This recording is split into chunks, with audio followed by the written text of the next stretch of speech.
안녕하세요. 오늘 저희가 함께 깊이 파고들 자료는요, 버락 오바마 전 미국 대통령이 임기 마지막 해에 했던 연설입니다. 네, 캐나다 의회 연설이죠? 맞아요.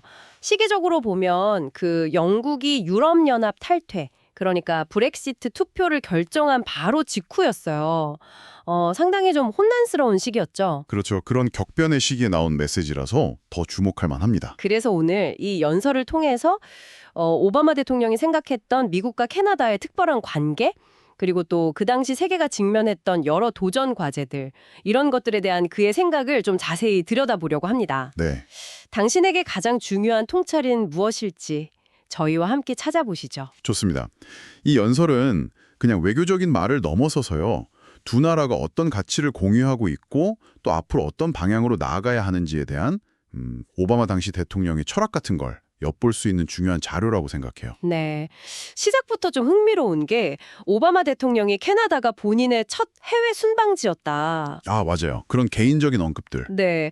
비버테일이라는 캐나다 간식을 맛봤던 경험 같은 걸 얘기하면서 양국의 친밀함을 굉장히 강조하더라고요. 뭐랄까, 서로에게서 자신을 본다. 이런 표현까지 썼죠. 그렇죠. 그런 에피소드들이 분위기를 부드럽게 만들기도 했고요. 근데 여기서 정말 좀 곱씹어볼 지점은 이 미국과 캐나다의 관계가 너무 일상적이고 평범해 보여서 오히려 그 특별함을 우리가 좀 잊고 지낸다는 지적이었어요. 맞습니다. 그게 아주 중요한 포인트 같아요. 생각해보면 세계에서 가장 긴 국경을 그것도 평화롭게 맞대고 있다는 거잖아요. 이게 뭐 당연한 일 같지만 사실은 엄청난 거거든요. 그렇죠. 그냥 지리적으로 가깝다는 걸 넘어서는 의미가 있는 거죠.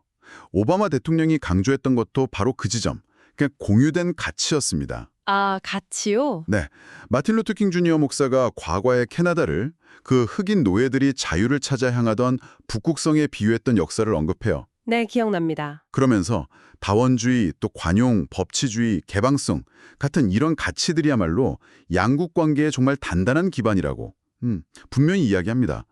이게 단순한 그냥 우호관계, 옆나라니까 친하게 지낸다, 이걸 넘어서는 거죠. 이런 가치들이 실질적인 동맹의 힘이다. 이걸 강조한 겁니다. 그 가치 이야기가 연설 당시의 시대 상황, 특히 브렉시트 같은 그런 상황이랑 맞물리면서 더 의미심장하게 들리는 것 같아요.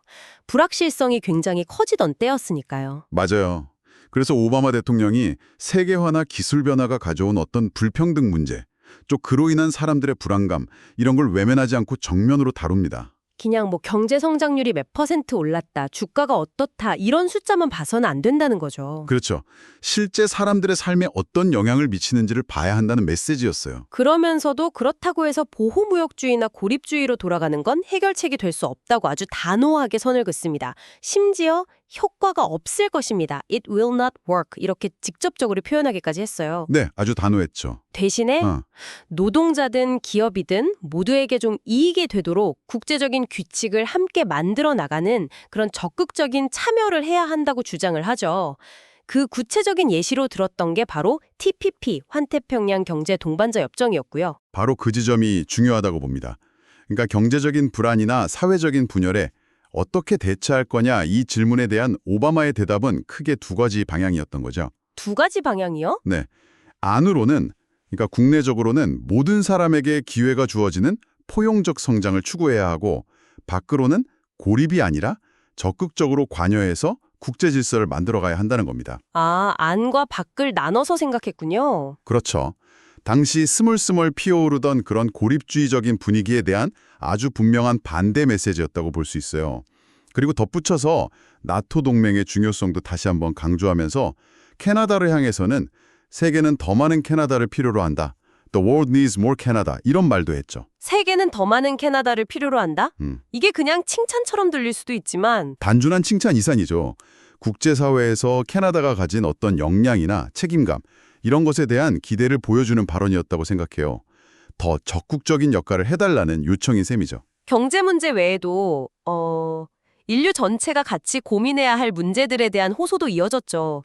특히 기후변화? 네, 기후변화 문제는 정말 더 이상 미룰 수 없는 아주 현실적인 위협이라고 딱 규정을 합니다. 본인이 직접 알래스카나 캐나다 북극 지방에서 빙하가 녹는 걸 봤다는 경험을 이야기하면서 이건 무슨 음모론 같은 게 절대 아니라고 힘좀 말하더라고요. 맞아요. 여기서 또 주목할 점은 기후변화에 대응하는 것이 경제 성장을 방해한다. 이런 논리를 정면으로 반박했다는 겁니다. 아, 그 주장이 있었죠. 환경 규제 때문에 경제가 망한다, 뭐 이런 식의. 그렇죠. 근데 오바마 대통령은 오히려 미국과 캐나다가 탄소 배출을 줄이면서도 경제 성장을 이룰 수 있다는 걸 보여주는 좋은 사례, 모델이라고 제시를 해요. 그러면서 우리가 가진 유일한 행성이고 어쩌면 이 행성을 구할 마지막 기회일지도 모른다. 이런 말까지 하죠. 이건 단순한 경고가 아니라 정말 절박한 행동 촉구였어요. 정말 절박함이 느껴지네요. 그리고 또 난민 문제에 대한 언급도 있었는데 이게 저는 개인적으로 참 감동적이었습니다. 네, 저도 그 부분이 인상 깊었습니다. 공포를 피해서 온 사람들을 그냥 무조건 테러리스트 아니냐 이렇게 낙인 찍어서는 안 된다고 하면서 캐나다가 보여준 그 인간적인 환대를 정말 높이 평가했어요. 그렇죠. 구체적인 사례들을 들었죠. 네. 캐나다 총리가 직접 공항에 나가서 시리아 난민들을 맞이하는 모습이라던가 또 아프가니스탄 난민 출신 소녀가 나중에 장관까지 된 이야기 이런 걸 소개하면서요. 네, 그때 했던 말, 우리 모두 한때는 이방인이었다. We were all once strangers. 이 한마디가 참 지금 우리 사회에도 던지는 울림이 크지 않나 싶어요. 맞습니다. 결국 이 모든 이야기가 모든 인간의 존엄성에 대한 존중이라는 핵심 가치로 모아지는 것 같아요. 아, 결국은 가치로 돌아가는군요. 네, 오바마 대통령은 사람의 겉모습이나 출신 배경이 아니라 우리가 함께 믿고 지키려는 그 신념에 대한 헌신, 그것이야말로 캐나다인과 미국인을 정의하는 것이라고 강조했습니다. 이건 단지 두 나라 관계에만 국한된 이야기가 아니라 오바마 대통령이 지향했던 사회의 모습, 그러니까 다양성을 포용하는 공동체에 대한 그의 비전이 담겨 있다고 봐야겠죠. 그렇군요. 오늘 이렇게 오바마 전 대통령의 캐나다 의회 연설을 쭉 훑어보니까 미국과 캐나다의 그 굳건한 동맹관계 이면에 자리한 공유된 가치의 중요성, 그리고 또 세상이 계속 변하더라도 고립이 아니라 서로 협력해서 나아가야 한다는 메시지를 다시 한번 좀 명확하게 확인할 수 있었던 것 같습니다. 네. 특히 연설 말미에 피에르 트루도 전 캐나다 총리의 말을 인용한 부분도 다시 한번 생각해 볼 만해요. 아, 어떤 말이었죠? 국가라는 것은 파라오가 피라미드를 지어놓고 그냥 영원히 서 있게 내버려두는 그런 게 아니라 국가는 특정한 기본적인 공유 가치를 바탕으로 매일매일 다시 건설되어야 하는 것이다. 이런 말이었는데요. 매일매일 다시 건설되어야 한다? 네.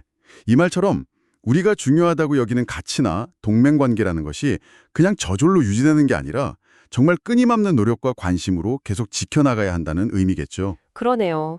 자, 오늘 저희가 살펴본 이 연설이 세상에 울려 퍼진 지도 벌써 시간이 꽤 흘렀습니다.